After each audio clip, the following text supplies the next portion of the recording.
Hey everybody, thanks for watching A Guy Doing Stuff. I'm Adam, and today I'm gonna install the bolt insert so I can attach the neck to the body.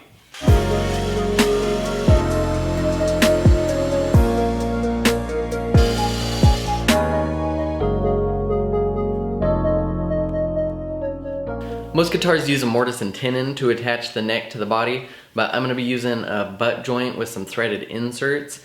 There's a lot to say about the differences between a mortise and tenon and a butt joint. I'm not really gonna be going into the pros and cons of these joints here in this video, but I am going to put some links in my video description to some articles for anybody that wants to read up more about it.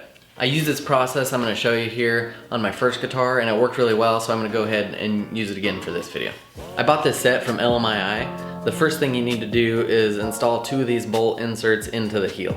These inserts have a 9.5 outside diameter and they're 11.2 millimeters at the thread. The directions say to use a 10 millimeter bit to drill the holes for them. I draw a line down the center of the heel and make one mark about 1 1/8 inch down and another at about 2 1/4 inches down. I put this tape on my bit so I can drill my holes exactly 3/4 of an inch deep. I should probably be using a drill press for this, but I don't have one, so I'm just gonna try to be really careful and drill these holes as straight as I can.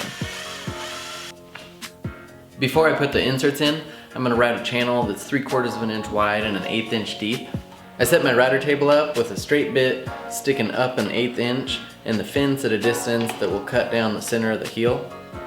I don't want to cut out the back of the heel, so I make a mark on the side to show where not to push past and take one pass like this. This is what it looks like after the first pass. Now I adjust the fence a little further away from the bit, do another pass, and then take another pass on the other side of the heel like this. With this method, the channel is going to end up being centered on the heel. Just keep on adjusting the fence a little bit further from the bit after you take a pass on both sides until the channel is 3/4 of an inch wide. This step is going to make more sense later in fitting the neck, but for now you just gotta trust the process. Now I'm gonna put the inserts in. This thread on the outside is gonna bite into the wood, and then I'll be able to put screws through the heel block and into the inserts. To install the inserts, I put a nut on the screw, then put the bolt on after that, then apply slight downward pressure as I screw into my hole. Even if your holes are perfect, it's really easy to install these crooked, so take your time to get the initial bite as straight as possible. After it's screwed in, you can unscrew the bolt and the insert should stay secure in the hole. Again, you put a nut on the screw as a stopper, then put the insert on, then screw it into the heel. Once they're set in, I put a drop of thin super glue on each side of the inserts. This glue is so thin it soaks into the wood all around the insert, and this is more about sealing the end grain around the hole rather than gluing them in. Now that my inserts are installed, I can drill the holes through my heel block that match the inserts. I drill these holes with a 7 millimeter bit.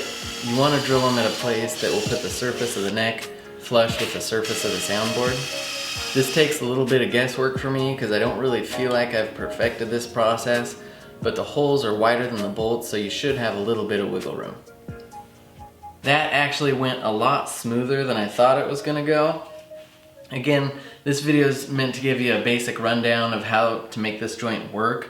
If you're new to guitar building and trying to make up your mind about what you're going to use, I would talk to as many luthiers as you can and see what they have to say, and do a lot of research online before you actually decide what you're going to do.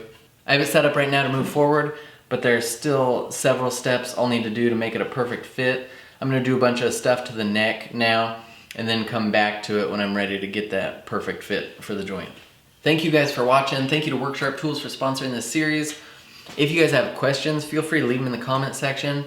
But again, a lot of what I'm doing here is guesswork, so you might be better off asking somebody else, but if you have questions, I'll try to answer them.